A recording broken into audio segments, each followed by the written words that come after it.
Boa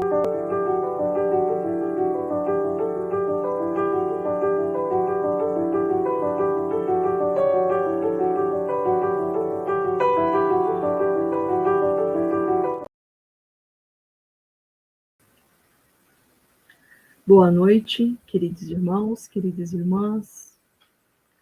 Estamos aqui novamente para o nosso estudo de O Livro dos Médiuns, rogando sempre que a espiritualidade amiga seja com todos nós. Hoje, o estudo é os itens 49 a 56. Estaremos colocando no grupo as questões para serem lidas, analisadas, ponto a ponto, a leitura do livro, que nós utilizamos a edição da FEB, do Livro dos Médiuns. Este é a tradução de Vilão Ribeiro. Então, que cada um de nós possa estar fazendo a leitura das questões, fazendo o estudo de cada uma delas. Então, faremos a leitura agora dessas questões e depois faremos a leitura dos conceitos retirados destes itens, dos itens 49 a 56. E desde já agradeço a cada um que está entrando no link, está analisando o material editado aqui para o nosso estudo. E pedimos também sempre para que este link não seja compartilhado com outras pessoas, pois faz parte do estudo do grupo ESD, que é o estudo sistematizado da doutrina espírita. Então vamos lá. Questões para debate.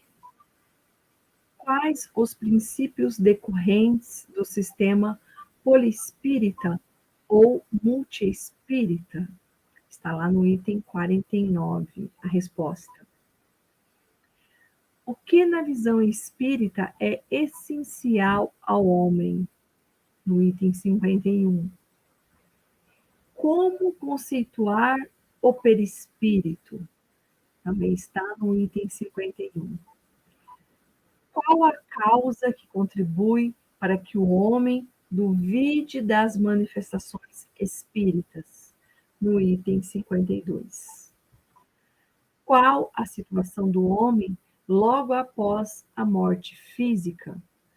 No item 53. E de que é constituído o homem? Item 54. Qual é a função do perispírito?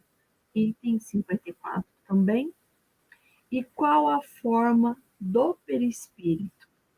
Isso está no item 56.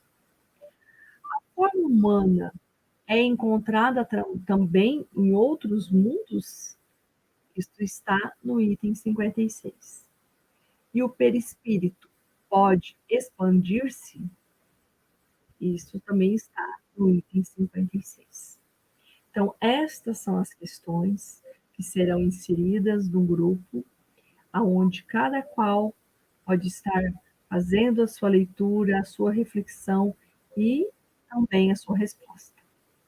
E agora faremos a leitura dos conceitos e informações extraídos dos pontos indicados, que é o item, os itens 49 a 56.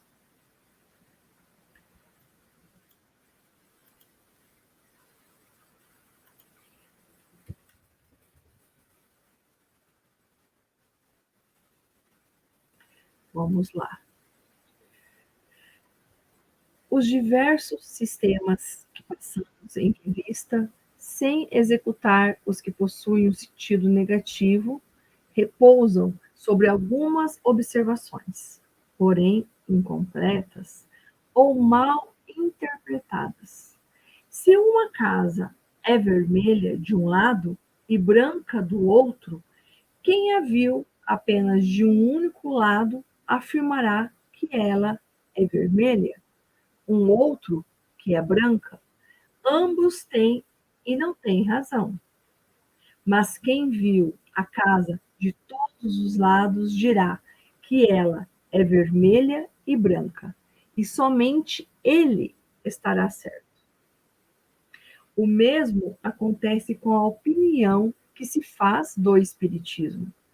Pode ser verdadeira a certo respeito e falsa se generalizamos.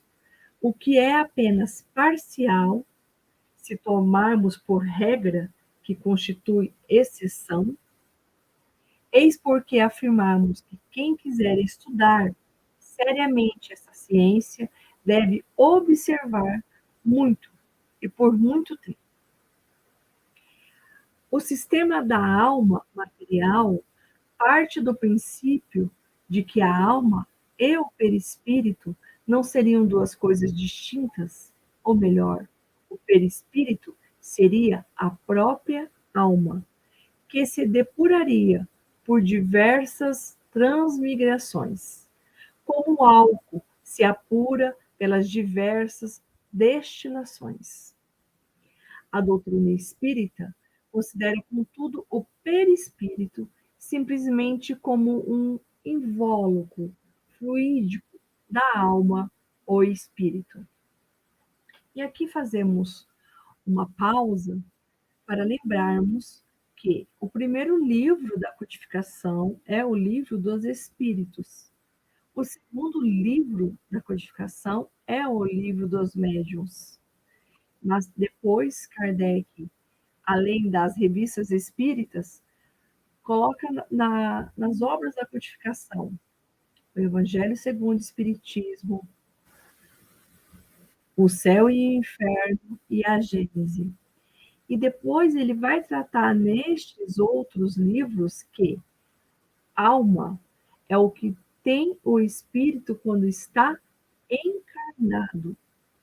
E a partir do momento que este espírito está desencarnado, ele é espírito e o seu perispírito.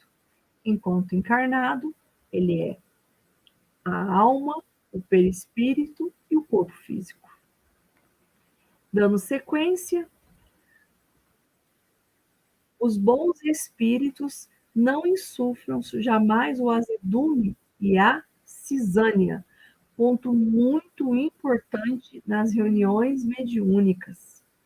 Os bons espíritos não insuflam jamais o azedume e a cisânia, a separação, a divisão. A opinião espírita de que a alma e perispírito são duas coisas distintas é fundada no ensinamento dos espíritos esclarecidos, que jamais variarão a esse respeito. Não inventamos nem supusemos o perispírito para explicar os fenômenos. Sua existência nos foi revelada pelos espíritos e a observação nos confirmou. Isso está no item 50. Essa opinião apoia-se ainda no estudo das sensações dos espíritos e, sobretudo, no fenômeno das aparições tangíveis, que implicaria, segundo a opinião contrária, a solidificação e desagregação das partes constituintes da alma e, por consequência, a sua desorganização. A natureza íntima da alma nos é desconhecida. Quando dizemos que a alma é imaterial, é preciso entender se tal afirmação em seu sentido relativo e não absoluto, porque a imaterialidade absoluta seria o nada. Ora, a alma é alguma coisa. O que queremos dizer é que a sua essência é de tal sorte superior que não tem nenhuma analogia com o que o chamamos matéria, e assim, para nós, ela é imaterial. Espíritos adiantados ainda não puderam sondar a natureza da alma como poderíamos nós fazê-lo? É, por conseguinte, perder tempo querer esquadrinhar o princípio das coisas, que, como é dito no Livro dos Espíritos, está nos segredos de Deus. Isso está no item 51. A ideia que formamos dos espíritos torna, à primeira vista, o fenômeno das manifestações incompreensível. Essas manifestações não podem produzir-se senão pela ação do espírito sobre a matéria. Por isso, os que julgam que o espírito é a ausência de toda a matéria perguntam, e com alguma aparência de razão, como pode ele agir materialmente?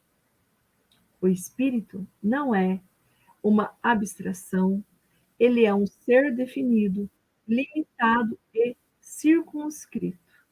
Quando encarnado no corpo, constitui a alma, que dissemos há pouco.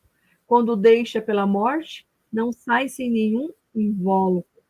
Todos nos dizem que conservam a forma humana e, com efeito, quando nos aparecem, é sob esta forma que o vemos.